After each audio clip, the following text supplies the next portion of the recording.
वाह मम्मी, दाल बहुत बढ़िया बनी है। क्या खाक बढ़िया बनी है मम्मी, मजा नहीं आया बिल्कुल भी। क्यों, तुझे क्या दिक्कत है दाल में? अरे रोज रोज वही दाल सब्जी, कभी कुछ नया क्यों नहीं बनाती हो आप? अरे भैया अच्छा तो है, कितना टेस्टी खाना है। ऐसा है, तू चुप हो जा, समझा? आरव चुप हो जा। हाँ बेटा, तू बोल क्या खाना चाहता है? कुछ भी बनाओ ना अच्छा सा, पर ये दाल चावल कुछ दिन दूरी रखो मुझसे। और इसका क्या है, इसे तो घास फूस भी दे दोगे तो ये आराम से खा लेगा और बाद में कहेगा मम्मी वाह क्या घास बनाई थी आपने, और ये भूसा भी बहुत ही टेस्टी है। आर्यन ने अपने छोटे भाई आरव का मजाक उड़ाया तो बेचारे आरव को छोड़कर बाकी सब लोग हंसने लगे। आरव के साथ ये व्यवहार इसलिए था क्योंकि वो आरती और दिनेश का सगा बेटा नहीं था। दिनेश के छोटे भाई और उसकी पत्नी की मौत के बाद आरव की जिम्मेदारी अब आरती और दिनेश पर ही आ गई थी, जिसे वो बेमन से निभा रहे थे। फिर उसी शाम, मम्मी क्या कर रहे हो? रात के खाने की तैयारी कर रही हूँ। मम्मी कोई काम है तो मुझे बताओ ना, मैं आपकी मदद कर देता हूँ। अच्छा तो फिर एक काम कर, ये आलू प्याज छील कर काट दे बारीक बारीक। बस इतना सा काम अभी कर देता हूँ। आरव अक्सर आरती की रसोई और घर के बाकी कामों में मदद करता था। फिर थोड़ी देर बाद उसने कहा, मम्मी एक बात कहूँ? हाँ बोल। भैया की जॉब भी लग गई है, अच्छा कमा भी रहे हैं, तो भैया की शादी करा दो अब। क्यों, तुझे बड़ी जल्दी है आर्यन की शादी कराने की? नहीं नहीं, मुझे कोई जल्दी नहीं है। मैं तो इसलिए कह रहा था कि घर में बहू आ जाएगी तो आपका मन भी लग जाएगा और काम भी हल्का हो जाएगा। हाँ हाँ देखते हैं। आरती ने आरव की बात को इग्नोर करते हुए कहा, लेकिन ये बात आर्यन ने सुन ली और वो झट से बोला, अबे अगर तुझे कोई लड़की पसंद है तो सीधा मम्मी को बोलना, तू मेरी शादी के पीछे क्यों पड़ा बे? अरे नहीं भैया, ऐसी कोई बात नहीं है। अच्छा वैसे ये होगा भी कैसे? अपनी शक्ल देखी है, कौन लड़की शादी करेगी तुझसे? आर्यन और आरती हंसने लगे और बेचारा आरव मुंह लटकाए वहां से चला गया। फिर उसके जाने के बाद, वैसे आर्यन वो ठीक ही कह रहा था, तेरी शादी करा देते हैं अब। क्या माँ, कहाँ उसके चक्कर में पड़ गई हो? अरे भाई क्या बातें चल रही है माँ बेटे में? देखो ना पापा, ये आरव माँ के कान भर रहा था, कह रहा था कि आर्यन भैया की शादी करा दो। हाँ तो ठीक ही तो कह रहा है, तेरे बाद ही तो उसकी शादी होगी और तुझे तो किसी भी उम्र में एक से एक सुंदर लड़की मिल जाएगी। पर उसकी शक्ल देखिए, 3-4 साल और गुजर गए तो पता नहीं बेचारे को लड़की मिले कि ना मिले। दिनेश, आरती और आर्यन तीनों मिलकर बेचारे आरव का मजाक बनाने लगे। आरव उन तीनों की बात सुनकर दुखी हो गया। फिर अगले दिन, माँ मैं सोच रहा था कि अगर मैं शादी कर लूं तो आपकी बहू कैसी होनी चाहिए? अरे कैसी भी हो, रानी बनाकर रखेंगे हम उसे। अरे वो जो मर्जी करे, घूमे फिरे, ऐश करे, बस तुझे खुश रखे, और क्या चाहिए हमें। ठीक बात तो है, तुम इकलौते बेटे हो हमारे। क्यों इकलौता क्यों? वो आरव भी तो है ना। उस दिन आरव ने फिर से ये बात सुन ली और उसे एक बार फिर एहसास हुआ कि वो चाहे उन तीनों को कितना भी अपना माने, लेकिन वो तीनों मजबूरी में ही उसे अपने साथ रखे हुए थे। इसी तरह कई महीने बीत गए और फिर अनन्या आर्यन की पत्नी बनकर घर आ गई। फिर शादी के कुछ दिन बाद, बेटी अनन्या आज तेरी पहली रसोई है, बता क्या बनाएगी? अब जो कह दे मम्मी जी, मैं तो ऐसा खाना बनाती हूँ कि खाने वाला उंगलियां ही चाटता रह जाए। हाँ अरे वाह, चलो फिर ठीक है, तुम अपनी मर्जी से कुछ भी बना लो। जाइए आप आराम से टीवी देखिए, मैं झट से कुछ टेस्टी सा बनाकर लाती हूँ। आरती बहुत खुश हुई और उसने बड़े प्यार से अनन्या के सिर पर हाथ रखा और थोड़ी देर बाद डाइनिंग टेबल पर ढेर सारी कटोरियां, कांटे, चम्मच और हर आदमी के लिए 3-4 प्लेटें रखी हुई थी। ये देखकर दिनेश ने आरती से पूछा, अरे बाप रे, ऐसा क्या बन रहा है? अरे अनन्या की पहली रसोई है, पता नहीं क्या क्या बनाएगी, उसकी मदद कर रही हूँ। पहले बेचारी खाना बनाएगी, फिर बर्तन लगाएगी, इसीलिए मैंने ही बर्तन लगा दिए। हाँ ये अच्छा किया तुमने। आरव तो एक काम कर। जी पापा जी।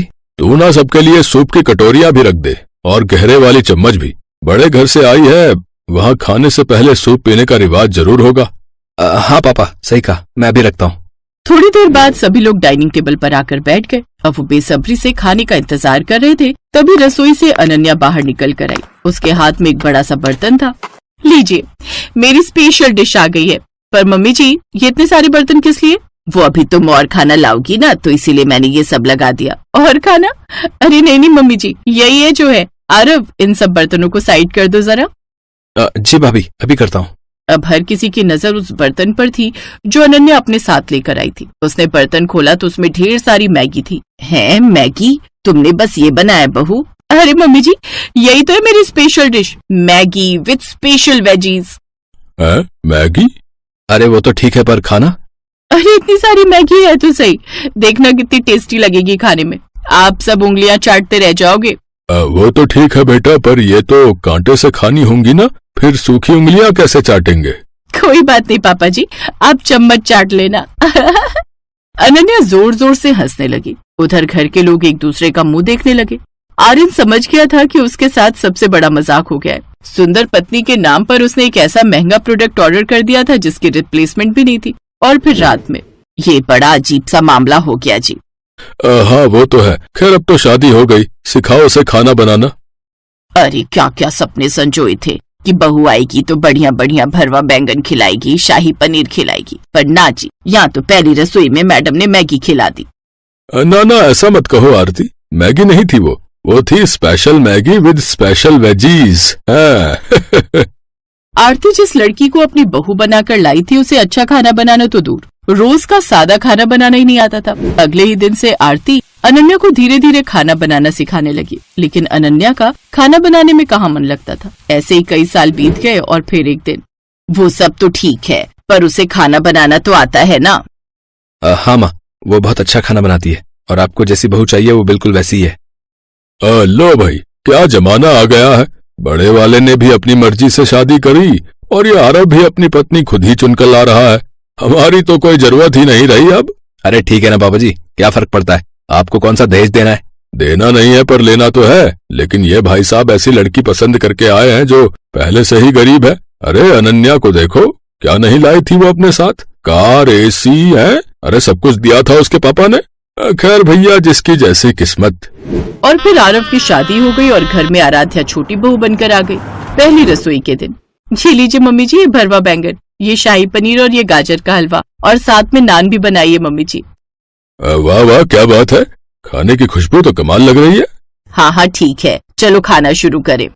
जैसे ही सभी लोगों ने खाना शुरू किया, उन सबने अपनी अपनी आंखें बंद कर ली। खाना वाकई बहुत टेस्टी बना था। सबने अपनी अपनी प्लेट साफ कर ली और उंगलियां चाटने लगे। खाना ठीक ही बनाता है ना मम्मी? हाँ ठीक सही था, पर इन डिशेस में ऑयल बहुत होता है, बाप रे। आराध्या ने बहुत मेहनत की थी पर उसे वो तारीफ नहीं मिली जिसकी वो हकदार थी। उधर रात में आरव ने आराध्या को सारी बात बता दी और उसकी खूब तारीफ की। अब पता चला कि तुम्हारे इतने अच्छे खाने को क्यों तारीफ नहीं मिली। हाँ समझ गई, लेकिन कोई बात नहीं, मुझे तो तुम्ही से शादी करनी थी, बस अब और कुछ नहीं चाहिए मुझे। इसी तरह वक्त गुजरने लगा और फिर एक दिन, वाह आराध्या, क्या बात है, आज एक करारी भिंडी तो तुमने बड़ी ही गजब बनाई है। हाँ ठीक ही है। अरे कितनी सरल सी सब्जी है, भिंडी तेल में डालो और लो बन गई करारी भिंडी। असली मेहनत तो लगती है चाइनीज बनाने में, और मैं तो सोच रही थी कि आज शाम को सबके लिए हक्का नूडल्स बनाऊं, लेकिन सारी मेहनत मुझे अकेले ही करनी पड़ेगी। इस आराध्या को तो नूडल्स उबालने भी नहीं आते होंगे। नहीं आते हैं उसे, क्यों आराध्या? अरे रहने दे छोटे, क्यों बेचारी की नाक कटवाने पे तुलाए, रहने दे आराध्या, तू अपनी दाल रोटी बना। आर्यन, अनन्या, आरती और दिनेश की हंसी छूट गई, लेकिन आराध्या और आरव ये बात सुनकर बहुत दुखी हुए। फिर शाम को, ये लीजिए सारे लोग आ जाइए, पेश है मेरे स्पेशल हक्का नूडल्स। अरे वाह, पर ये आराध्या कहाँ है?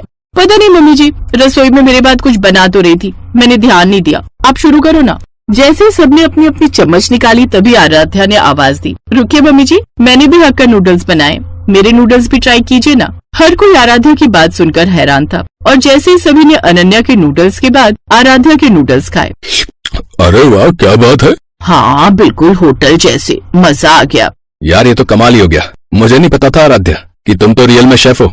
मुझे माफ कर दे आराध्या, हम लोगों ने हमेशा तुमसे बुरा बर्ताव किया और अनन्या को ही अपनी बहू माना, पर अब हम समझ गए हैं कि सही क्या है। अनन्या, आज से तुम आराध्या से खाना बनाना सीखोगी और रोज वैसा ही खाना बनाओगी जैसा ये बनाती है।